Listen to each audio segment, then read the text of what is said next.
Ya estamos de regreso aquí en esta transmisión especial de la Convención de Aseguradores. Estamos platicando con el secretario de Hacienda, Luis Videgaray. Luis, muchas gracias por estar aquí con nosotros otra vez.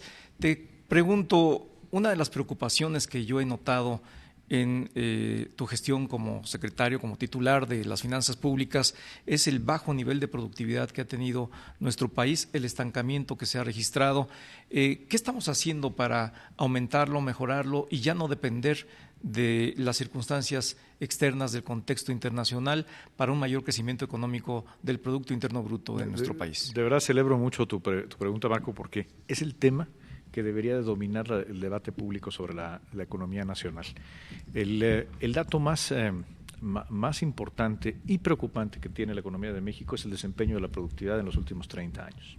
A diferencia de otras economías emergentes, y ahí están los casos España, Chile, Irlanda, por supuesto Corea del Sur, donde cada año crece la productividad y ese ha sido el camino para avanzar en el desarrollo y en los ingresos de la gente. En México tenemos 3 décadas donde en lugar de crecer, cae la productividad. Y hay muchas maneras de medir la productividad, pero en el caso de México todos los indicadores nos dicen lo mismo. Por ejemplo, de 1990 para acá, la productividad de los totales de los factores ha caído promedio al año 0.7%. Eso explica en buena parte por qué México crece tan poco, por qué en los últimos 30 años tenemos un crecimiento de apenas el 2.4% en promedio, y si lo mides los últimos 30 o los últimos 20 o los últimos 15, seguimos teniendo esa cifra como constante. La agenda de reformas estructurales que impulsó el presidente de la República con el apoyo del Congreso de la Unión, sin lugar a dudas, es una agenda de productividad. O sea, al liberar el crédito, por ejemplo, a través de la reforma financiera, particularmente para las empresas medianas y pequeñas, al hacer servicios de telecomunicaciones más baratos y de mayor calidad, al mejorar el acceso a la energía, disminuir los precios de la energía, sin duda se favorece el que tengamos una mayor productividad. Entonces, el paso más importante que hemos dado, y tal vez el denominador común de la agenda de reforma estructural, tiene que ver con la productividad, pero no podemos quedarnos nada más ahí. Tenemos una agenda de productividad desarrollada con el sector privado, con la academia y el sector laboral, que implica acciones concretas en algunas industrias que son clave para detonar productividad. Yo señalaría 3. Aquellas que son muy productivas, por ejemplo en la industria automotriz o aeroespacial, pero que contratan relativamente pocos mexicanos porque importan todavía muchos de sus componentes. Entonces, la agenda de productividad ahí es cómo desarrollamos proveedores nacionales e integramos a la industria nacional a la cadena de valor para generar más empleos de mayor calidad y mayor productividad. En el extremo tenemos a las industrias que son empleadoras de muchísima gente que, sin embargo, tienen bajos niveles de productividad. Ahí señalamos 2 muy claramente, la industria textil y la industria del calzado.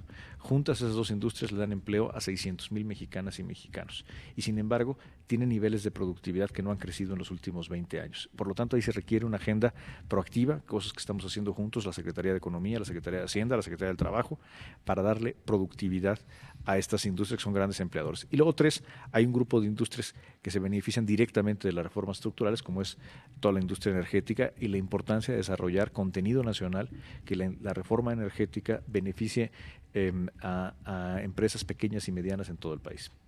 Claro, Luis. Déjeme cambiarte el tema por un poco más de coyuntura. En el sector financiero, lo que pasó con FICREA, una sociedad financiera popular, de repente vemos huecos enormes que hay en estas sociedades financieras populares, las cajas de ahorro, todo ello.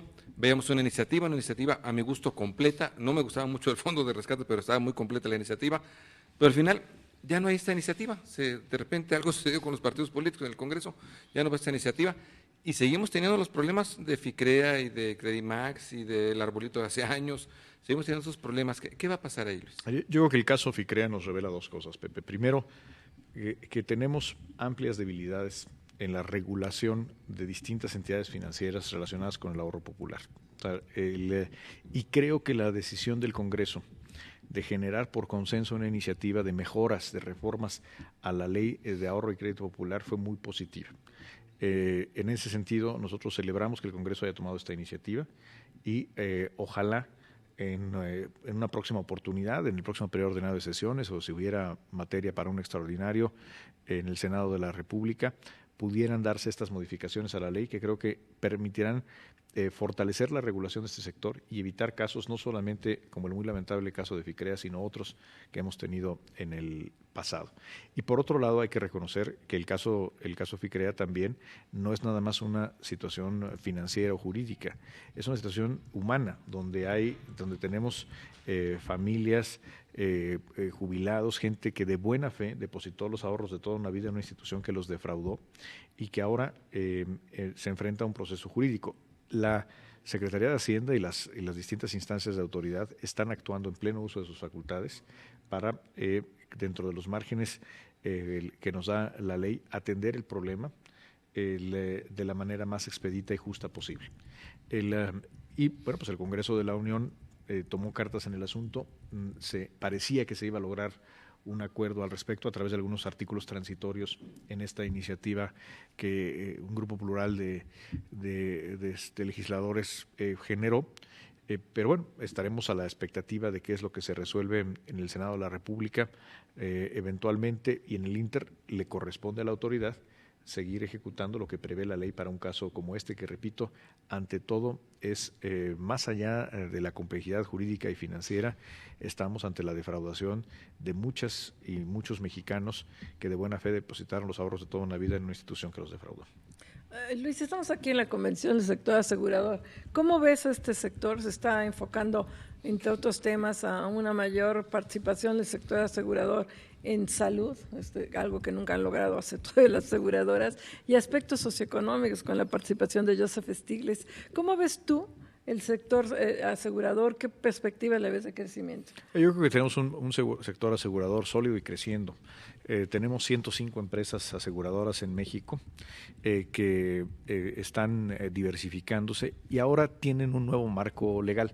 Algo interesante, Mari Carmen, es que en medio de todas las reformas estructurales que se dieron los últimos 2 años, poca gente se dio cuenta de que hubo un cambio muy importante en la regulación y en la ley del sector asegurador. Tenemos, de hecho, una nueva ley de instituciones de seguros y fianzas. Y esta ley implica cambios profundos para el sector, mayor transparencia, mejor gobierno corporativo de las empresas en favor de los accionistas y de los asegurados, y mejor uso del capital. O sea, el que las aseguradoras tienen la flexibilidad para tener un mejor uso de su capital y por lo tanto hacer más cosas en beneficio de sus clientes. Eso creo que es un dato interesante. El sector está creciendo y tiene retos por delante relevantes, como tener una mayor penetración en productos que no se han desarrollado lo suficiente y que lleva al sector con claramente estrategias y oportunidades para hacerlo. Por ejemplo, en materia de ahorro, tenemos el tema de las rentas vitalicias, que es algo que no ha tenido el desarrollo que podría tener, y yo celebro que esta convención tenga como uno de los temas fundamentales la promoción del ahorro formal, el ahorro de largo plazo. Y efectivamente, en materia de salud también hay un reto importante para la industria de cómo integrarse mejor, tener un sistema menos fragmentado, donde tienes al Seguro Popular por un lado, al IMSS y al ISSSTE por otro, y luego están los seguros privados. Ahí creo que de esta convención pueden salir algunas ideas interesantes y vamos a estar muy atentos a las recomendaciones de política pública que se generen en estos 2 días. Y yo celebro de verdad que estos sean los temas que ha escogido el sector asegurador para su convención. Claro, Luis, y bueno, precisamente en este tema, pues básicamente lo que se viene discutiendo es si México debe transitar hacia un sistema universal de salud, pero ¿cómo hacerlo? Hay distinto origen en cada una de las instituciones, la Secretaría de Salud, el Seguro Social es tripartita. ¿Cuál sería el camino a seguir para alcanzar esa menor fragmentación que se requiere? La palabra clave, el concepto clave, Marco, es la portabilidad. Es lograr que tengamos mejores sistemas informáticos, homologación de bases de datos y, por supuesto, el andamiaje jurídico que permita que un mexicano pueda tener la cobertura médica de la mayor calidad posible al menor costo, con independencia de a qué seguro está afiliado o dónde trabaja, a quién cotiza. hemos tenido algunos avances interesantes al interior del sector público, particularmente de una incipiente integración en los servicios médicos del sector público, pero hay que reconocer que tenemos diferencias muy importantes en los protocolos, en las bases de datos, incluso en los paquetes de cobertura, por ejemplo, entre el Seguro Popular y los servicios médicos del Instituto Mexicano del Seguro Social.